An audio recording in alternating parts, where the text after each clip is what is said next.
Welcome to Chapter 12 on Consideration.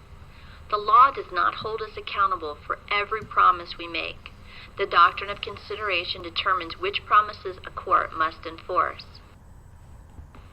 Promises are the uniquely human way of ordering the future.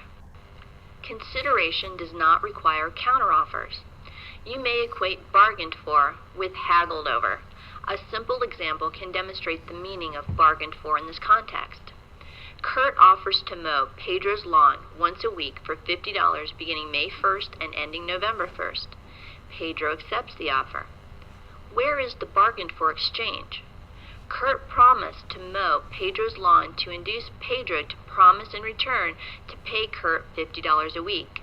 Pedro responded to Kurt's inducement by promising to pay Kurt $50 a week if Kurt mows Pedro's lawn. Consideration means that there must be a bargaining that leads to an exchange between the parties. Consideration can be anything that someone might want to bargain for. A promisor is the person who makes the promise, and the promisee is the person whom the promise is made. Bargaining is obligating yourself in order to induce the other side to agree. The thing bargained for can be another promise or action, a benefit to the promisor or a detriment to the promisee, or a promise to do something or a promise to refrain from doing something.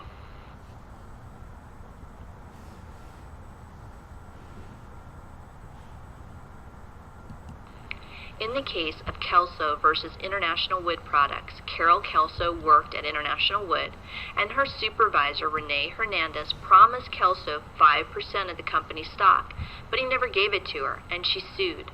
The trial court gave a directed verdict for International Wood, and Kelso appealed. Is Hernandez's promise binding? The holding was that the promise is not binding, and International Wood wins. The promise to issue the stock was gratuitous and prompted only by Kelso's past job performance. The promise was without consideration and created no binding contract.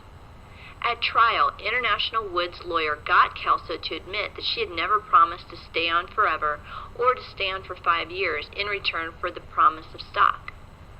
Why did the trial lawyer prompt her this way and ask her questions like this? If Kelso had made such a promise, there would have been a valid consideration on both sides, and Kelso could enforce the company's promise. The lawyer was trying to demonstrate that Kelso gave no consideration and thus could not enforce International Wood's promise. Didn't the company's lawyer take a great risk in asking about what Kelso had promised? If she had said, "I promised to stay for 5 years, and in return they promised me the stock," wouldn't that have been fatal to the defendant's case? There was no real risk because the lawyer had presumably asked the same question during a deposition. To ask the question for the first time during trial would be terrible legal work, but this lawyer knew exactly the answer he was going to get. In the case of Kelso,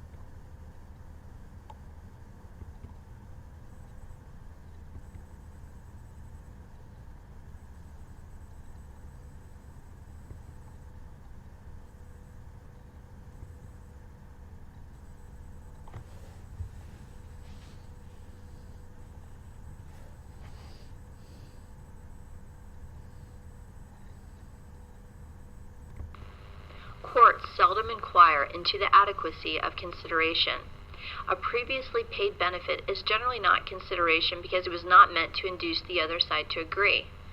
The exception is economic benefit. In some cases, courts will enforce consideration that is an economic benefit given with the expectation of later payment. In an illusory promise, if one party's promise is conditional, the other party is not bound to the agreement. In sales law, Section 2-306 of the UCC expressly allows output and requirements contracts in the sale of goods. A promise to do something that the promiser is already obligated to do is not consideration. The exception to this is additional work. When a promiser agrees to do something above and beyond what he is obligated to do, the promise is generally valid consideration. Another exception is modification. If both parties agree to a modification, the best solution is to rescind the contract and draft a new one. Many people believe that each party to a contract must receive economic benefit from it. It's not an unreasonable belief. Value, however, is not limited to economic benefit given from A to B. Hamer versus Sidway provides engaging facts and illustrates modern contract law's broad interpretation of value. In Hamer versus Sidway, William Story wanted his nephew to grow up healthy and prosperous. In 1869, he promised the 15-year-old boy $5,000 if the lad would refrain from drinking liquor, using tobacco, swearing, and playing cards or billiards for money until his 21st birthday. The nephew had a legal right to do those things. The nephew agreed and kept his word. When he reached his 21st birthday, the nephew notified his uncle that he had honored the agreement. The uncle congratulated the young man and promised to give him the money, but said he would wait a few more years before handing over the cash, until the nephew was more mature. The uncle died and his estate refused to pay. Hamer, to whom the nephew had transferred his rights, sued. The estate argued that the nephew had given no consideration for the uncle's promise. The trial court found for the plaintiff, and the uncle's estate appealed. Do you think did the nephew give consideration for the uncle's promise? The judgment for plaintiff affirmed. The nephew gave valid consideration by refraining from doing the things he was legally entitled to do. The estate argued that there was no consideration because the nephew benefited from avoiding the prescribed actions, but the court was unpersuaded. Courts will not ask whether the thing which forms the consideration does in fact benefit the promisee or a third party, or is of any substantial value to anyone. It is enough that something is promised, done, forborne, or suffered by the party to whom the promise is made as consideration for the promise made to him.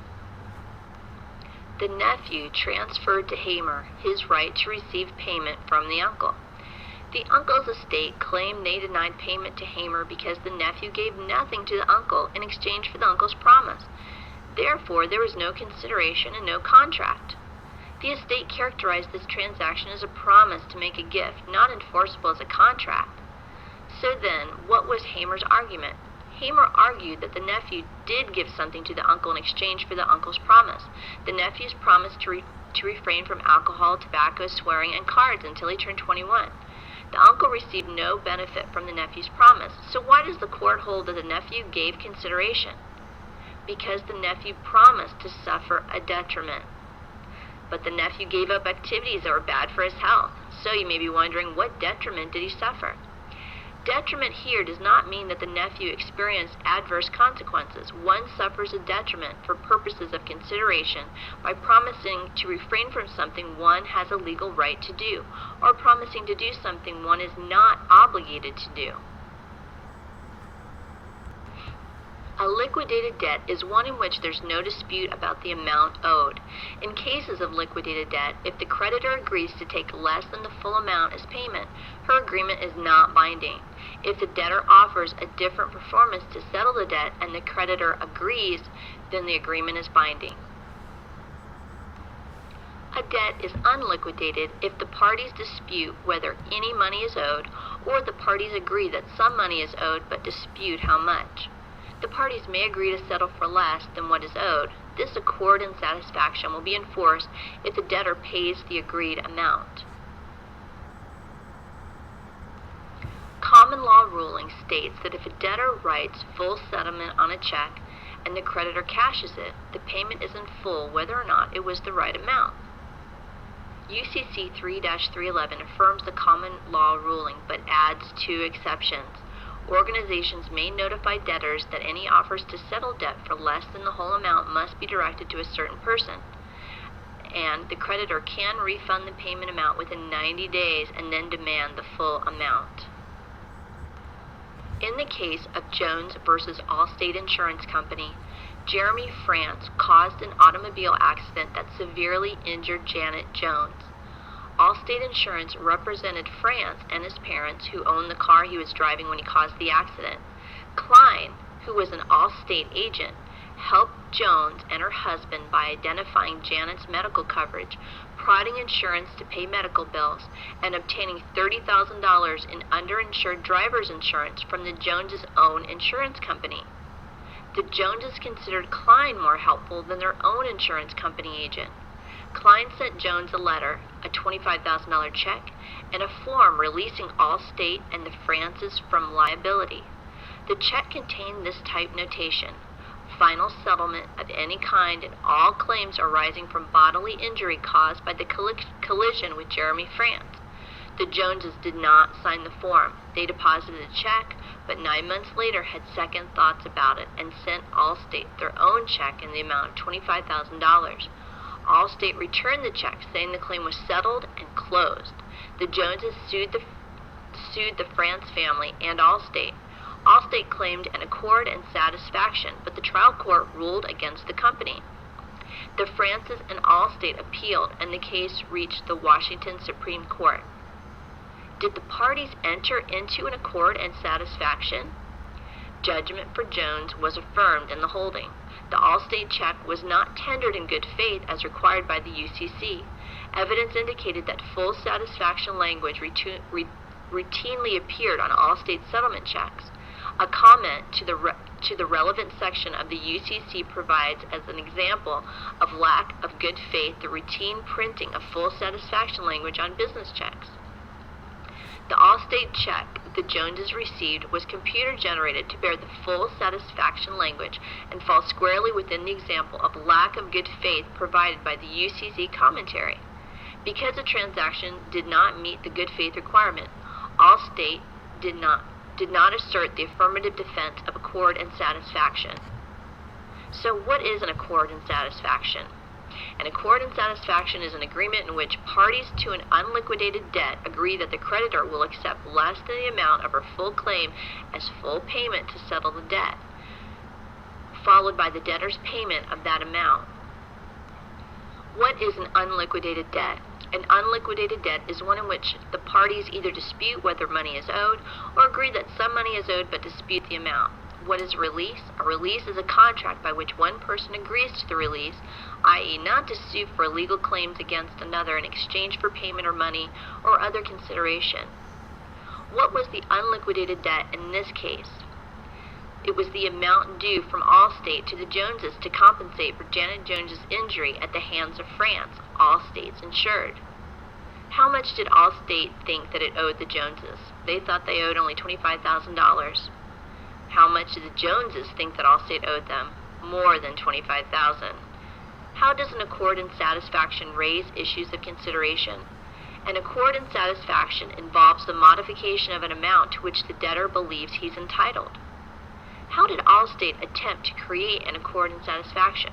By printing that $25,000 check is sent to the Joneses that it was paid in final settlement and all claims arising from the accident. Why did the court rule Allstate did not create an accord and satisfaction? Because the UCC requires the debtor to offer an accord and satisfaction in good faith in order for it to be binding. Why did the court rule Allstate did not offer this accord and satisfaction in good faith? Because Allstate routinely prints the final settlement language on computer-generated checks. The evidence didn't show that Klein or anyone else at Allstate intended this to be an accord and satisfaction. Why wasn't it in good faith? Unfortunately for Allstate, a commentary to the relevant section of the UCC uses routine printing of full satisfaction language on business checks as a prima facie example of a lack of good faith. The law does not hold us accountable for every promise we make. The doctrine of consideration determines which promises a court must enforce. Congratulations, you completed Chapter 12 on consideration.